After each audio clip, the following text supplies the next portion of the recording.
Making headlines this hour, President Dr. Muiz issues a scathing rebuke of Israel's actions in Gaza and lambasted the international community for its perceived ineffectiveness, asserting that international law must be applied equally to all countries to retain any meaning.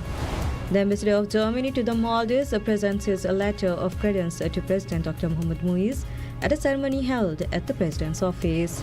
And a Dubai court orders the shareholders of Executors General Trading to pay $2.4 million to the Maldivian government for failing to deliver ventilators contracted during the COVID-19 pandemic.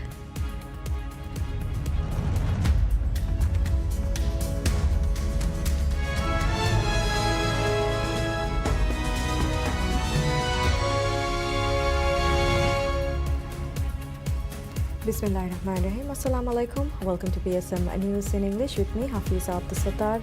Now the news in detail.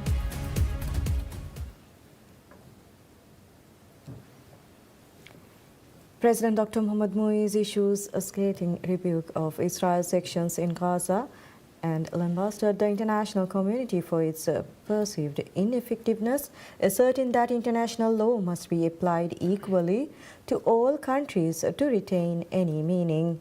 In written responses to questions from an Turkey-based Anadolu Agency reporter, President Dr. Muiz underscored the Maldives' unwavering solidarity with Palestine and called for decisive action against Israel.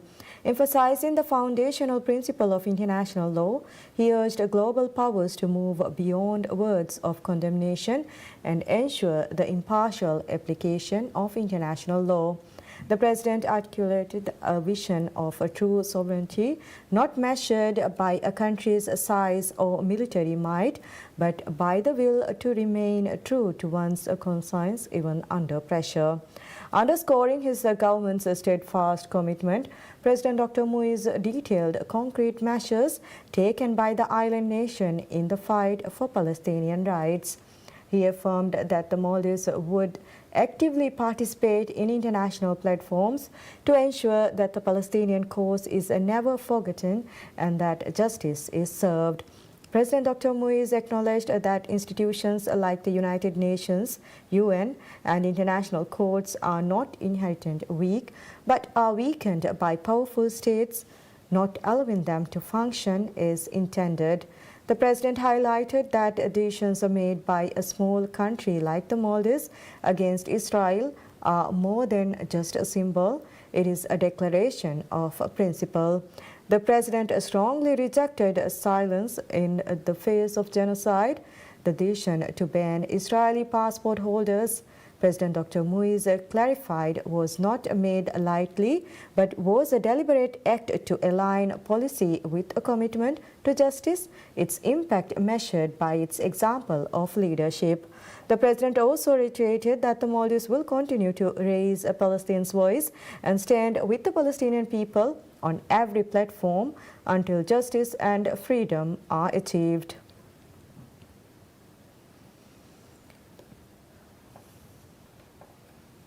The ambassador of Germany to the Maldives, Dr. Felix Neumann, presents his letter of credence to President Dr. Mohamed Muiz at a ceremony held at the President's office.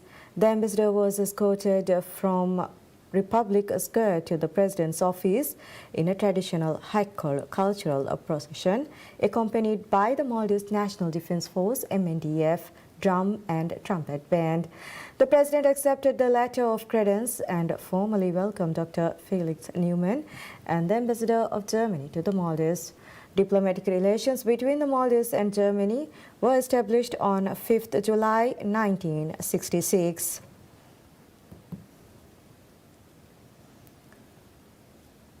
The Maldivian government strongly condemns the storming of the Al-Aqsa Mosque compound by Israeli officials and settlers under the protection of occupation forces.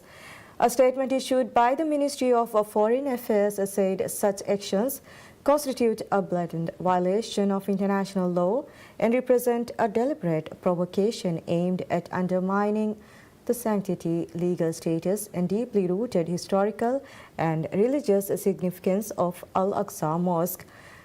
These repeated violations, the statement added, are not only an assault on the alienable religious right of the Palestinian people, but also a direct affront to Muslims around the world. The Maldivian government reiterated its call on the international community to take decisive actions to hold Israel accountable for gross human rights violation and its blatant disregard for the long-standing status quo government, one of the holiest sites of the Islamic Ummah.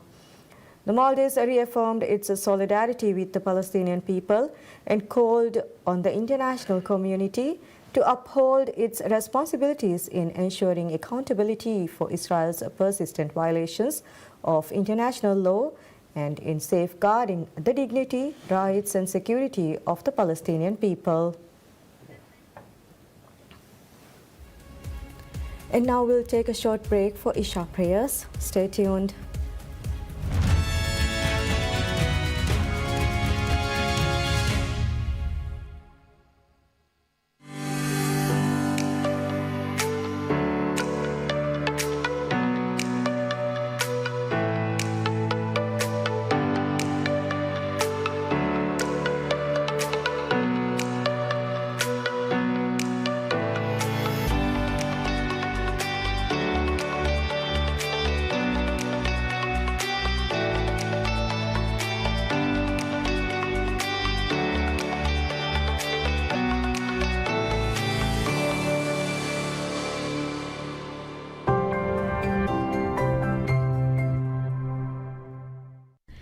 PSM ಗೆ TV channel ತಕ radio channel ತ ಮಿಹಾರು PSM Air application ನು ತಿಯ ಬೇಫ್ಲುನ್ನ ಹಿಲೆ ಬಲಾಲೆವೇನೆ ಅದಿ ಅಡುವ ಹಾಲೆವೇನೆ ದುನಿಯೆಗೆ ಕೊಮ್ಮೆ ತಾಗುಹುರೆಗೆನ್ ಕೊಮ್ಮೆ ಗಡಿಯಕು PSM ಗೆ channel ತ ಬಲಾಲುಮ ಅವಹ PSM Air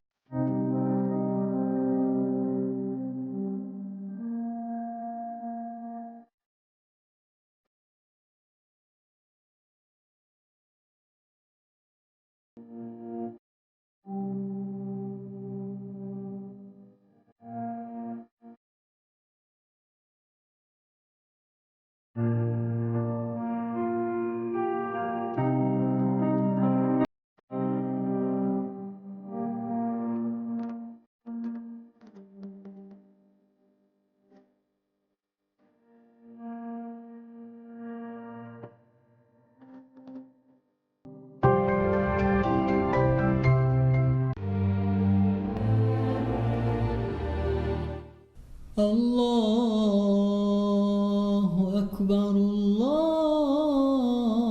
الله أكبر الله أكبر الله أكبر أشهد أن لا إله إلا الله أشهد أن لا إله إلا الله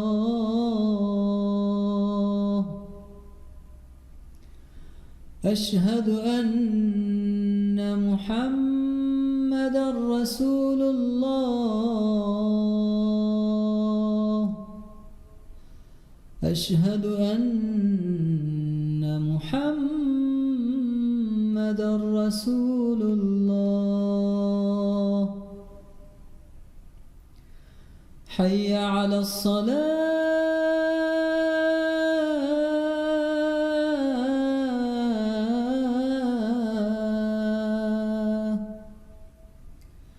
حي على الصلاة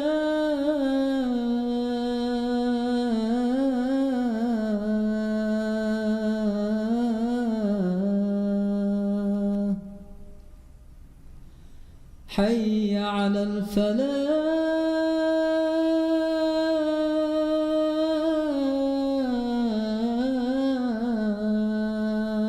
الفلاح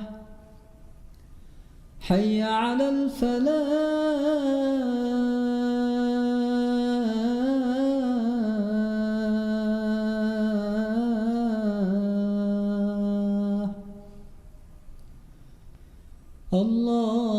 الله أكبر الله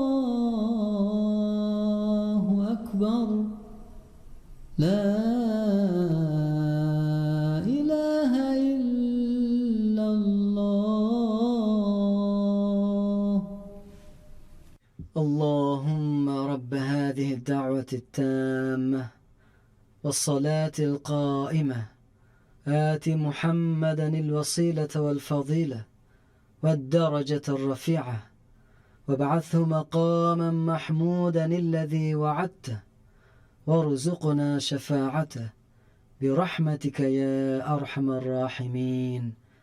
وصلى الله على محمد وآله وصحبه وسلم والحمد لله رب العالمين.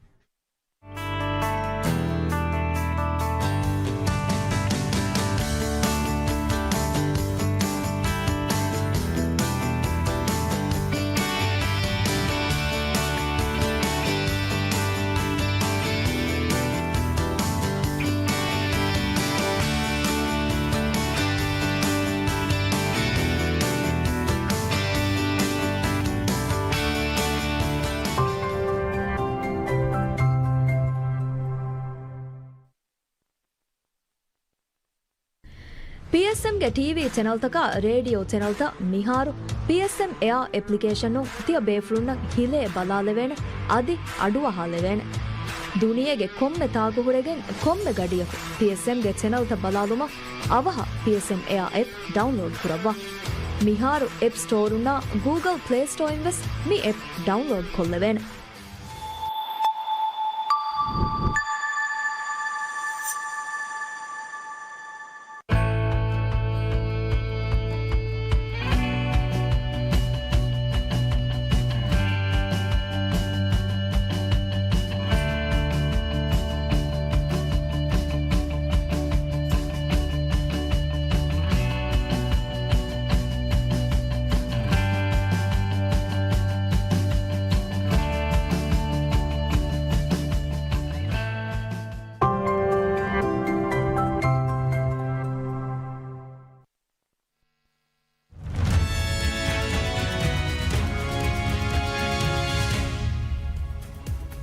Welcome back to PSM News in English, and now we'll continue with the news.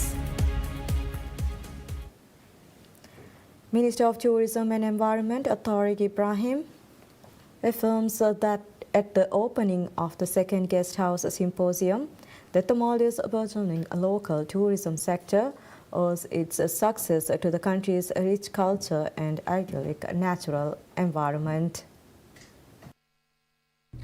The new act, which replaces the 1979 law, introduces a modern, transparent and predictable framework for a Dubai court orders the shareholders of Executors General Trading to pay $2.4 million to the Maldivian government for failing to deliver ventilators contracted during the COVID-19 pandemic. On 2nd April 2020, the Ministry of Health signed an agreement with Dubai-based Executors General Trading to supply 75 ventilators to the Maldives. However, the ventilators were not provided as per the agreement, with only 15 substandard units delivered, which were rejected. The Health Ministry subsequently ordered a refund of $2 million for the undelivered ventilators, but the payment was not made. The Maldives International Arbitration Centre had previously ruled in favor of the government, stating that the refund along with a compensation for the breach of a contract should be paid to the Maldivian government. However, Executors General Trading failed to comply, which led to the escalation of the case to a Dubai court. On 7 October 2025, the court ruled that the payment must be settled within 7 days or the company should face further legal action.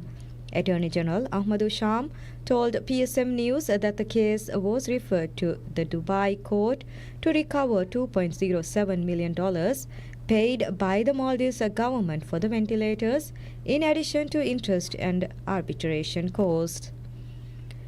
The Attorney General had previously said the state suffered significant losses in the ventilator case and that all necessary measures would be taken to recover the funds. The Anti-Corruption Commission ACC noted that the previous government had awarded the contract to Executors General Trading without a bank guarantee.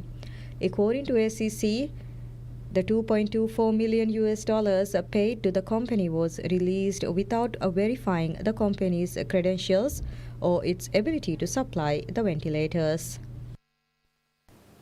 The Indira Gandhi Memorial Hospital IGMH begins offering laser photoconjugulation therapy for premature infants diagnosed with retinopathy of prematurity ROP, a potentially blinding condition affecting newborns.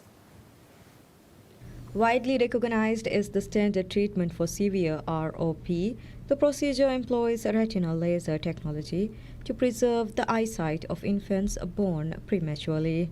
Its introduction marks a significant expansion of specialized pediatric care within the country and reflects a growing emphasis on timely, localized access to advanced medical interventions. Confirmation of the new service was issued by Ibrahim Abdul Razak Halim, Chief Executive Officer of the Mala City Group of Hospitals. In a public statement shared via social media, Halim described the initiative as a timely opportunity to ensure that vulnerable infants receive critical care without delay. The launch of retinal laser therapy at IGMH aligns with the government's broader strategy to reinforce the national health system. Officials have reiterated their commitment to safeguarding the health and well-being of newborns, citing ongoing efforts to decentralize specialized treatments and equip regional hospitals and healthcare facilities with previously unavailable medical technologies. These efforts are part of a multi-pronged reform agenda that includes the procurement of new equipment and expansion of services across regional facilities and the integration of digital infrastructure. President Dr. Muhammad Muiz has identified health care as a central pillar of the government's digitalization master plan, with the health sector receiving priority attention. In support of this agenda, the government is working in close partnership with the World Health Organization (WHO) to implement a comprehensive digital transformation of the national healthcare system. TradeNet Maldives Corporation Limited, the operator of the Maldives National Single Window System, TradeN, announces a significant expansion for the platform's second phase, focusing on integrating air services and introducing aircraft registration capabilities by the first quarter of next year.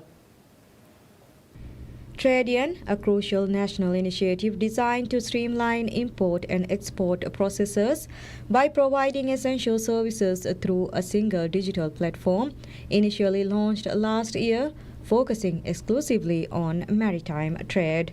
The platform currently serves importers and exporters of goods by sea, with registration figures indicating strong uptake with over 58 shipping agents and more than 70 freight forwarders registered since the portal was opened on 20th April. Speaking on PSMNEWS' Rajamiyat program, TradeNet Managing Director Saida Umar confirmed that while the first phase focused heavily on maritime-based declarations and services, the second phase will dramatically broaden the scope to include imports and exports by air. Beyond air services, the second phase will continue the mandated registration and declaration processes for cargo vessels arriving by sea.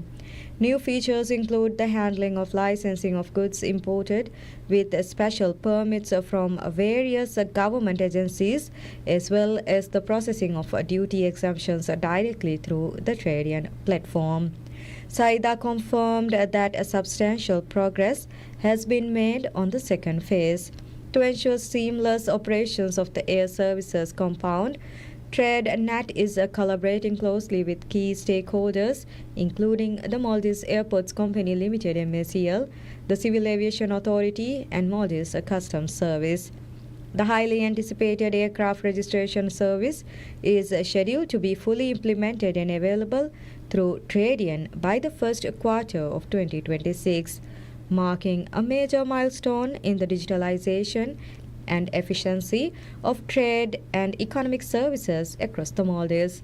TradeN was developed through extensive consultation with the economic sector and local Maldivian businesses to ensure it meets the specific needs of the nation's trade ecosystem.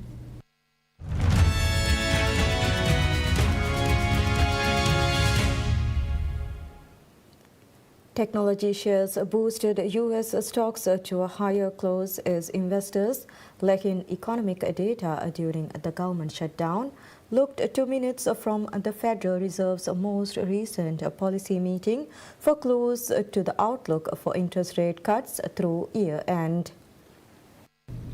The tech-laden Nasdaq was out front, boosted by the artificial intelligence-related mega caps that have led market gains so far this year. The S&P 500 and the Nasdaq eked out new all-time closing highs.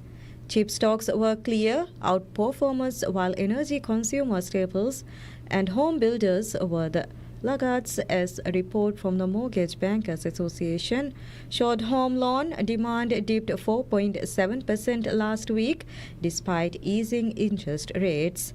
Amid continuing euro fear around AI mount in US, the geopolitical uncertainty has pushed gold prices above the $4,000 per ounce threshold as investors flock to the safe haven metal as a hedge against growing risk.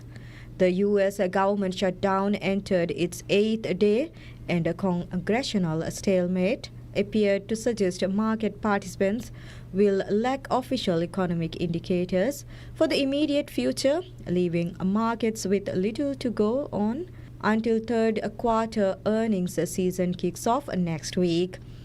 In the absence of data, investors look to third quarter earnings season to get underway next week, and the minutes from the September meeting of the Federal Open Markets Committee for clues as to the central bank's intentions regarding interest rate cuts. Those minutes showed a divided committee, with policymakers concerned about rising labor market risk but still wary of inflation. And while most judged that it likely would be appropriate to ease policy further over the remainder of this year, the timing and pace of further moves remained an open question. The S&P 500 gained 39.13 points or 0.58% to end at 6,753.72 points, while the Nasdaq Composite gained 255.02 points or 1.12% to 23,043.38. The Dow Jones Industrial Average fell 1.2 points to 46,601.78.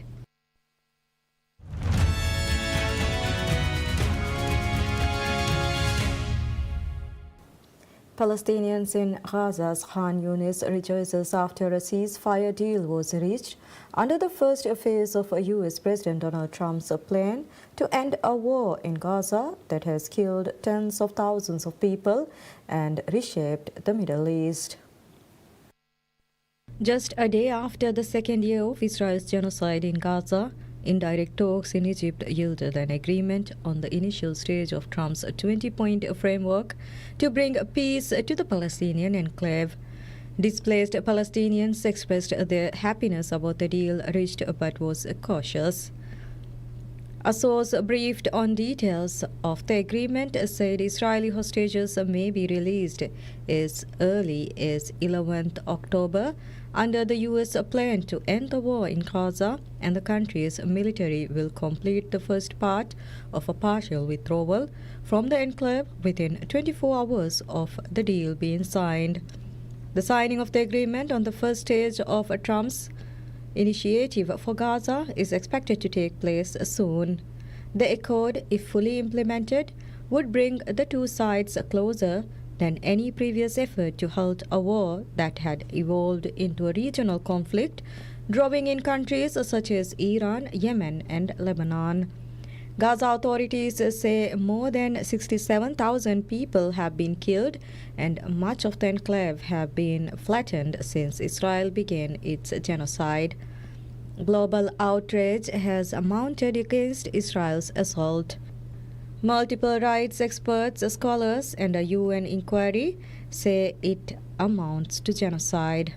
The question remains, will Israel be held accountable for its genocide?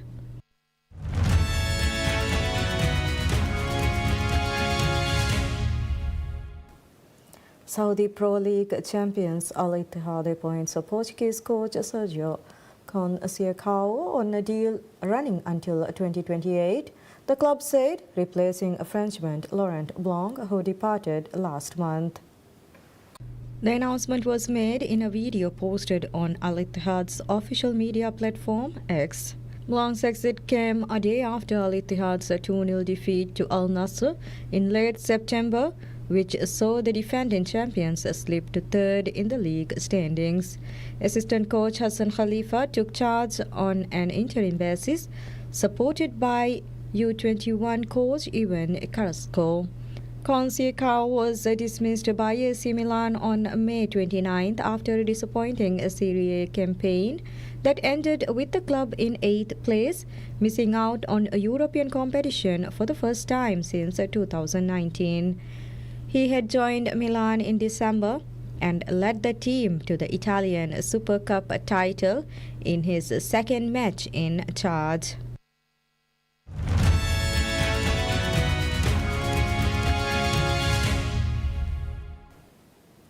Amid the vibrant hustle of the Riyadh International Book Fair, families are seizing the opportunity to inspire a new generation of readers.